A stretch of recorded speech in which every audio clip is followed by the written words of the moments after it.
Hello, Kun Tanin. Thanks for joining Eye on the Biz. Today we are at a seminar organized by the National Economic and Social Development Board, or NESDB. The topic of this year-end seminar of NESDB is the path of Thailand to join ASEAN Economic Community. Could you first explain to our program what is the integration of ASEAN Economic Community mean to people in this region? Right, thank you for your question. First of all, I would like to respond to the question, put it in this way. Actually, Thailand have been preparing for the globalization. You know, it's the point of that we have to be responsive to the changing situation, changing context in the global economy. And a part of the globalization process, it means to Thailand and neighboring country, in particular ASEAN plus 3, plus 6. We are aware of this since we start preparing that plan, say 5 years ago. So we think just that ASEAN is a part of globalization, and you will see when we produce, eco car, we mean to the global market, not just for ASEAN, but for ASEAN it means that we have to get together, pool our resources, people, raw material, and everything. I mean, some dimension of our cultural connection among us, so we can be a better place for investment and trade, and we use this as a means to upgrade ourselves together and sharing the benefit from the connectivity that we have been creating. You see, you can call it in terms of competitiveness and restructuring. It means that we will become a collective efficiency on ASEAN Forum under 3 pillars. You see, the first pillar is political and security. The second is economic community, and the third one is social and cultural dimension. And each of pillar already have a blueprint that we sign together, and this means we will heading to the same direction, and we're becoming a ASEAN community.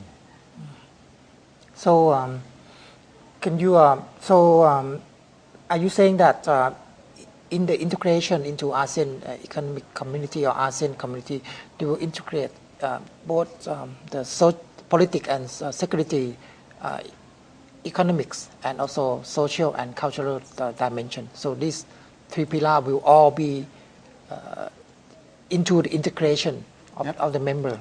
Actually, you can't separate each dimension, from each other. You see, when you try to do your business, you have to understand, the cultural and social context of each country that you get into.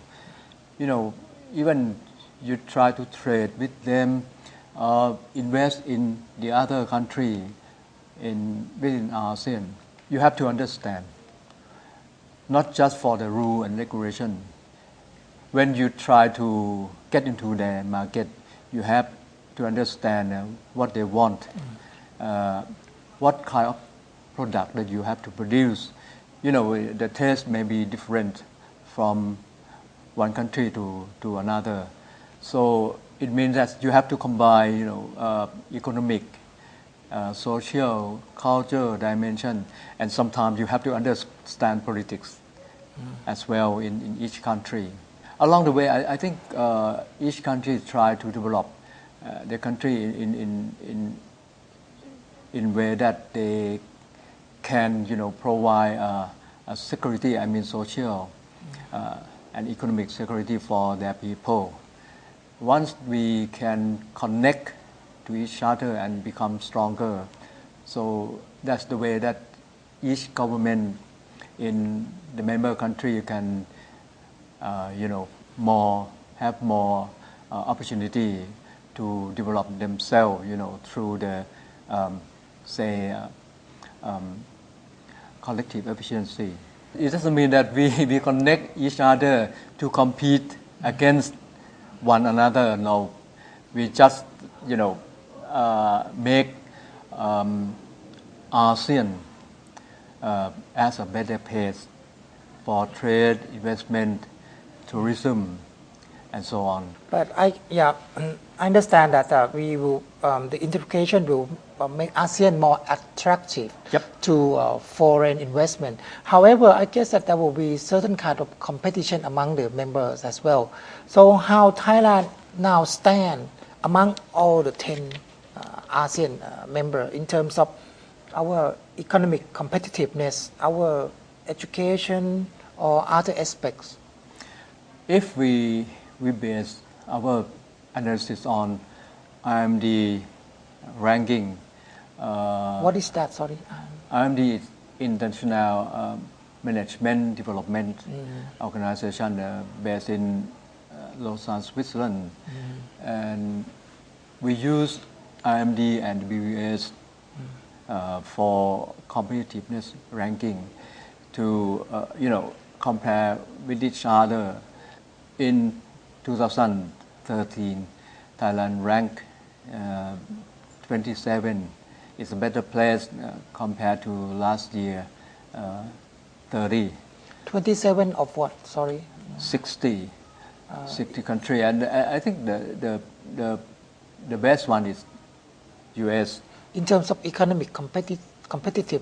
Yes, Actually, I think they have 4 groups of indicators, and each group will be say compound indicator, such as domestic economy. Second is government efficiency. The third one is private efficiency, and the last one is infrastructure. In a broad sense, it comprises physical infrastructure, science, technology, innovation, people as well. So it means education or something like that. So if we try to rank among ASEAN countries, Thailand will be the third one. Generally speaking, don't look at the GDP alone, otherwise Thailand will become the fourth. But in terms of dynamism, we rank third. After Singapore. Singapore, Malaysia. I think this year it's the third or the second, and Malaysia ahead of us around. They higher higher place around 17 or 18. So they're ahead of us. Thailand is the same league with Indonesia and Philippines, and then CRMV. But for IMD, they don't rank Laos, Myanmar, and Cambodia. Just Vietnam come into the platform of 60 countries. We're talking about a dynamic economy, highly dynamic economy in the global arena. So in terms of our competitiveness compared to ASEAN member, is there any factor or any aspect that we shall be worried about our country? Very good question. Very good question. I think Dr. Vichan Panit just mentioned on the stage of the seminar after the Prime Minister keynote speak. You see, when I I first came in to serve for NESDB, I think Thailand and Malaysia is about the same level of development. Maybe we would be better than Malaysia at that time. But after, let's say 10 years ago, Malaysia started to, get ahead of us. Yep, they run faster.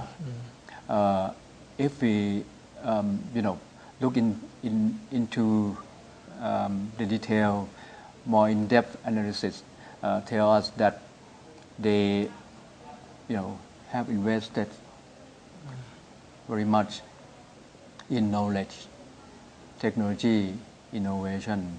I think they invest more than 1% of GDP for R&D expenditure against GDP. But why that we still keep R&D expense on above 0.2 something percent Very low. GDP. Very low.